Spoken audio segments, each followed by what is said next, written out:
जय हिंद दोस्तों, welcome back to the channel. और आज हम शुरू करेंगे मल्टीपल कैंडलस्टिक्स पैटर्न्स। मतलब इससे पहले अगर आपने वीडियोस नहीं देखी है तो उनको देख सकते हैं, जिनमें हमने सिंगल कैंडलस्टिक पैटर्न यानी कि एक सिंगल कैंडलस्टिक से हम ट्रेंड को रिवर्सल हो रहा है या फिर आगे क्या हो सकता है प्रोबेबली मार्केट में, वो पता कर रहे थे। अब यहाँ पे हम मल्टीपल कैंडलस्टिक पैटर्न यानी कि दो कैंडल या उससे ज़्यादा उन कैंडल्स को देखकर हम पता लगाएंगे कि आगे क्या हो सकता है मार्केट में।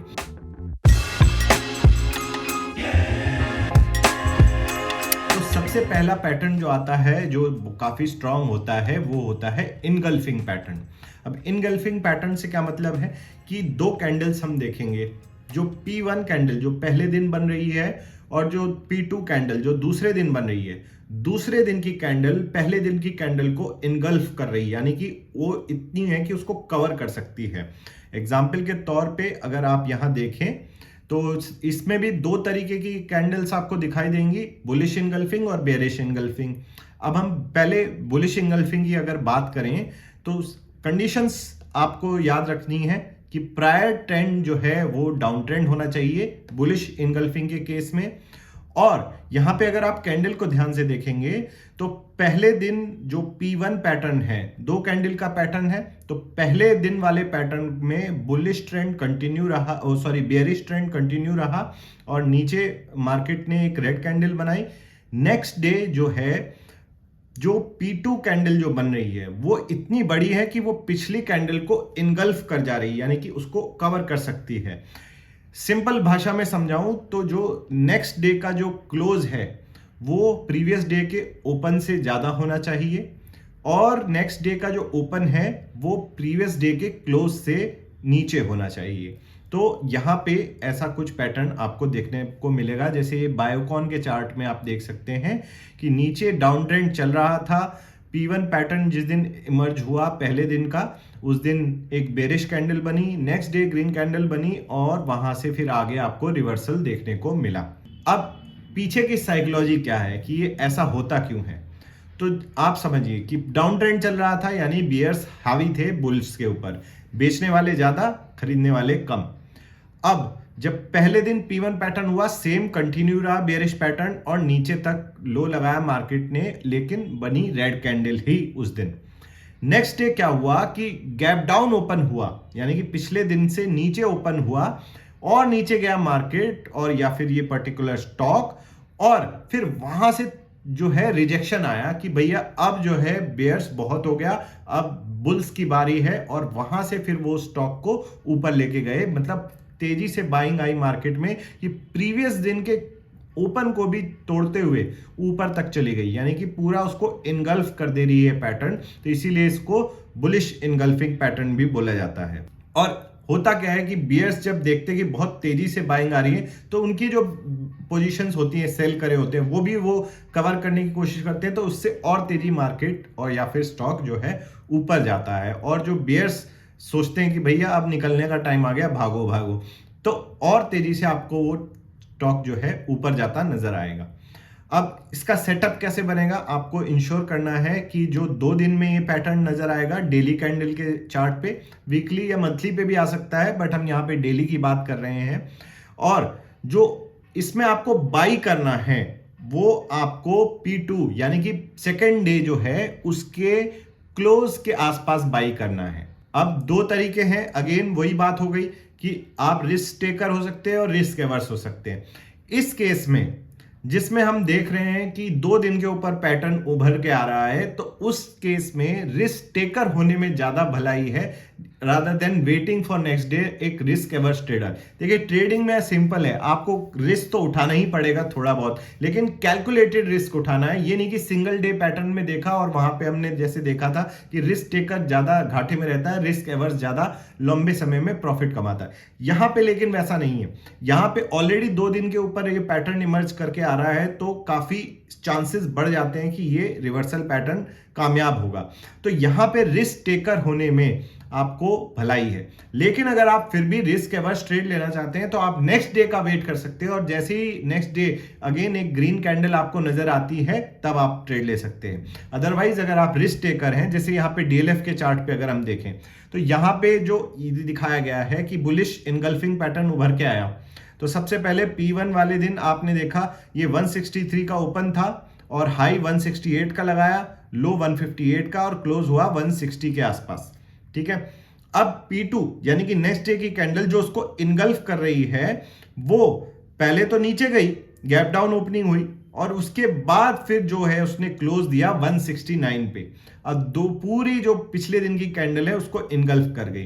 तो जो रिस्क टेकर ट्रेडर है वो क्या करेगा, उसी दिन 3:20 के आसपास जब मार्केट बंद होने वाला होगा वो पैटर्न इंश्योर कर लेगा, डाउन ट्रेंड इंश्योर है, पैटर्न इंश्योर है, और वो ये कोशिश करेगा कि ये जो क्लोज है 169 का उसके आसपास बाई कर ले। और क्या होगा, फिर नेक्स्ट डे वो अपना ट्रेड में कंटिन्यू कर सकता है। स्टॉप लॉस उसका जो इन दोनों कैंडल का जो लो होगा उसका विक जो है यहाँ पे जो इसकी शैडो है वो आपका स्टॉप लॉस हो जाएगा। रिस्क एवर्स ट्रेडर क्या होता है, वो नेक्स्ट डे वेट करता है इस कैंडल का अगेन ग्रीन कैंडल एक बनने का और फिर वो आगे बढ़ता और अपनी ट्रेड ले लेता। तो ठीक है, दोनों ही इस केस में प्रॉफिट कमाते। लेकिन हम ये क्यों बोल रहे हैं कि आप सेम डे ट्रेड ले लें, बिकॉज आप देखिए नेक्स्ट एग्जांपल में देखिए क्या होगा कि आप यहाँ पे जब ये सिप्ला का चार्ट है, बुलिश इनगल्फिंग पैटर्न निकल के आया, ये कैंडल इसको इनगल्फ कर दे रही है, इसका जो है यहाँ पे आप कहीं रिस्क टेकर ट्रेड लेता और अपनी ट्रेड में बना रहता और स्टॉप लॉस उसका इस कैंडल का लो हो जाता। अब यहां से वो अपना प्रॉफिट एंजॉय करता पूरा ऊपर तक। लेकिन जो risk averse trader next day wait करता और उसको ग्रीन कैंडल नजर नहीं आती, तब वो यहां पे ट्रेड नहीं ले पाता, एंट्री ही नहीं ले पाता। तो इसीलिए इस पैटर्न में अपना आप रिस्क टेकर बनने में ज्यादा यहां पे आपको समझ आ जाएगा, क्योंकि आप वेट करेंगे, अगर नेक्स्ट डे आपको ग्रीन कैंडल नहीं नजर आई तो आप ट्रेड लेंगे नहीं, क्योंकि अपना सिंपल सा फंडा है कि sells weakness and buy strength. तो यहाँ पे आपको स्ट्रेंथ नजर नहीं आई नेक्स्ट डे तो आपने बाई नहीं करा। लेकिन अगर आप यहाँ पे कहीं ओपन जो इसका क्लोज है उसके आसपास बाई कर लेते, स्टॉप लॉस आपका ये लो हो जाता और फिर आप आराम से अपना टारगेट के वेट करते या फिर स्टॉप लॉस का वेट करते। तो यहाँ पे स्टॉप लॉस ना लग के आपका टारगेट हिट हो जाता और आप इसमें आराम से निकल जाते। तो ये अच्छा ट्रेड है। अब यहाँ पे सिमिलरली आप नेक्स्ट डे भी देख सकते हैं, यहाँ पे भी ऐसा ही कुछ पैटर्न नजर आ रहा है। लेकिन यहाँ पे आपको ये ध्यान देने की जरूरत है कि ये जो शैडो है इसको ये इनगल्फ नहीं कर रहा है। आमतौर पे जो कैंडल स्टिक के जो बिल्कुल बाकायदा बाय रूल फॉलो करते हैं उनके लिए ये बुलिश पैटर्न नहीं है, बुलिश इनगल्फिंग, क्योंकि उनका कहना ये होता है कि ये जो नेक्स्ट डे का कैंडल है ये पूरी बॉडी और शैडो को इनगल्फ करना चाहिए। लेकिन यहाँ पे ऐसा नहीं है, यहाँ पे ये जो शैडो है थोड़ी नीचे निकल जा रही है। मेरे हिसाब से तो आपको ये पैटर्न मान लेना चाहिए, क्योंकि बॉडी टू बॉडी हमें देखना है। मेरे हिसाब से बॉडी टू बॉडी देखेंगे तो हमारे लिए अच्छा पैटर्न यहाँ पे नजर आ रहा है और हम ट्रेड लेते तो शायद प्रॉफिटेबल भी होते आगे चल के। तो आप अपने आप डिसाइड कर सकते हैं, दोनों ही वे में जा सकते हैं। या तो आप शैडो टू शैडो भी फॉलो कर सकते हैं, बॉडी तो कवर होनी ही है उसमें तो कोई डाउट नहीं है, लेकिन शैडो इज मतलब जैसे हमने पहले इनिशियली ट्रेडिंग के रूल्स देखे थे उसमें हमने बोला था कि आपको बिल्कुल एग्जैक्ट पैटर्न नहीं चाहिए, आपको फ्लेक्सिबल थोड़ा बहुत होना पड़ेगा। यहां पे हम आराम से बुलिश ट्रेड ले सकते थे। इसी का उल्टा क्या होता है, वो होता है बेरिश एनगल्फिंग। वो आप जैसे यहाँ पे देख सकते हैं, यहाँ पे चार्ट में नजर आ रहा है अप ट्रेंड चल रहा होगा, एक छोटी बुलिश कैंडल बनेगी, उसके बाद एक अगेन ऐसी बेरिश कैंडल जो उसको इनगल्फ कर जा रही है, मतलब ये छोटी बेरिश बुलिश कैंडल और एक बड़ी बेरिश कैंडल जो उसको इनगल्फ कर दे रही है बॉडी टू बॉडी, वो बनेगी और उसके बाद आप यहाँ पे ट्रेड ले सकते हैं। सेम प्रोसेस फॉलो करना है। और यहाँ पे साइकोलॉजी क्या होगी कि भाई पहले दिन जो P1 पैटर्न जिस दिन इमर्ज होके आया उस दिन आपने देखा कि भाई बुलिश कैंडल बनी है, अच्छी बात है, बेयर्स नहीं बुल्स कंट्रोल में है, बुल्स तेजी से मतलब बायर्स काफी है मार्केट में, सेलर्स कम है। फिर अगले दिन गैप अप ओपन जरूर हुआ, लेकिन उसके बाद फिर वहां से बेचने की प्रक्रिया शुरू हुई और बेयर्स भारी हो गए बुल्स के ऊपर, बेचने वाले ज्यादा खरीदने वाले कम और प्राइस नीचे भागता हुआ चला गया और बुल्स को हो गई दिक्कत, बोले कि यार ये यहाँ से तो निकलने में ही भलाई है।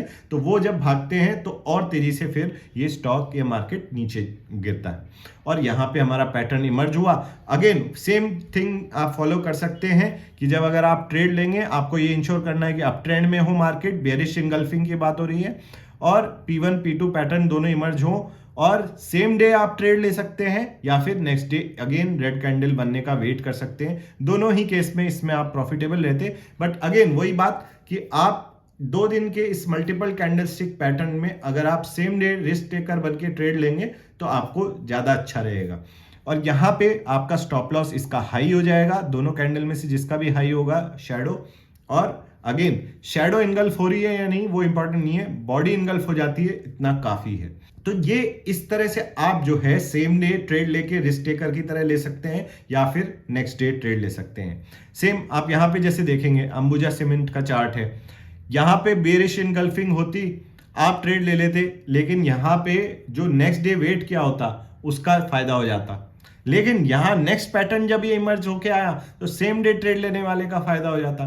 तो आपको अपने आप डिसाइड करना है कि रिस्क टेकर बनना है, रिस्क एवर्स ट्रेडर बनना है। लेकिन मोस्ट ऑफ द केसेस में जब अच्छी खासी इस टाइप की, मतलब ये थोड़ी मुझे कमजोर बुलिश बेरिश इनगल्फिंग लग रही है, इससे बेटर ये लग रही है, तो ये जब बनती है तब आप यहां पे आराम से सेम डे ट्रेड लेके भी प्रॉफिट कमा सकते हैं। आपको पैटर्न्स को पहचानना अपने आप आ जाएगा जब आप ट्रेड लेना शुरू करेंगे। इससे इतना कंफ्यूज होने की जरूरत नहीं है कि ये पैटर्न कैसे समझ में आएगा। जब आप करने लग जाएंगे ट्रेडिंग, आपको अपने आप पैटर्न्स दिखने लग जाएंगे, खाली चार्ट्स में नहीं, बाकी दुनिया पहाड़ों में और बादलों में भी वो पैटर्न्स दिखने लग जाएंगे।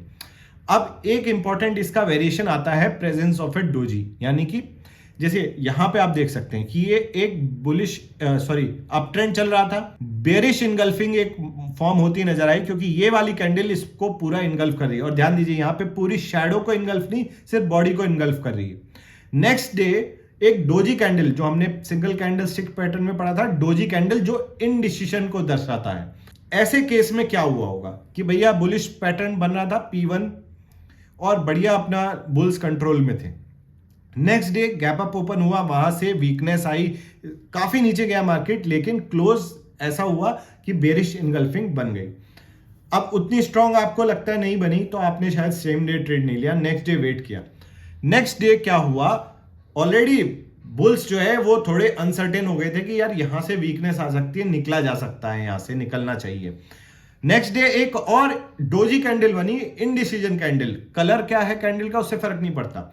ऐसे केस में आपको बहुत जबरदस्त वीकनेस देखने को मिल सकती है बेरिश इनगल्फिंग के केस में, या फिर अगर बुलिश इनगल्फिंग का केस होता और डोजी बनती नेक्स्ट डे तो वहां से आपको तेजी देखने को मिल सकती अपसाइड में। तो ये जब केस बनता है, और इनफैक्ट आप ध्यान देंगे यहां पे हम 3 कैंडल स्टिक्स को देख रहे हैं, इसीलिए मल्टीपल कैंडल स्टिक पैटर्न। तो अगले दिन डोजी बनता है तो समझ जाइए कि बल्ले बल्ले होने वाली है, और आपको बस पैटर्न को पहचानना है और उसके बाद आप देख सकते हैं क्या जबरदस्त वहां से फिर सेलिंग आई है। तो इस तरह से कुछ पैटर्न्स आपको नजर आएंगे चार्ट्स पे। घबराने की जरूरत नहीं है, जब आप उसको ट्रेडिंग को प्रैक्टिकली करना शुरू करेंगे तो आपको समझ आ जाएंगे ये पैटर्न्स। तो इस वीडियो में खाली इतना ही, बुलिश एनगल्फिंग, बेरिश एनगल्फिंग और प्रेजेंस ऑफ डोजी जब नेक्स्ट डे होता है, ये 3 वेरिएशन हमने इसके देखे। नेक्स्ट वीडियो में हम बात करेंगे bullish piercing, bearish piercing, cloud cover और इन ट्रेड्स को कैसे लिया जाता है इसके बारे में। अगर आपको ये वीडियोस अच्छे लग रहे हैं तो लाइक करें वीडियो को, कमेंट्स में अपने डाउट पूछ सकते हैं जो मैं आंसर करूंगा एज सून एज पॉसिबल। और अगर आपको ये सब अच्छा लग रहा है सीरीज तो शेयर करें अपने दोस्तों के साथ जो ट्रेडर बनना चाहते हैं। My name is captain Shashank, thank you for watching, जय हिंद।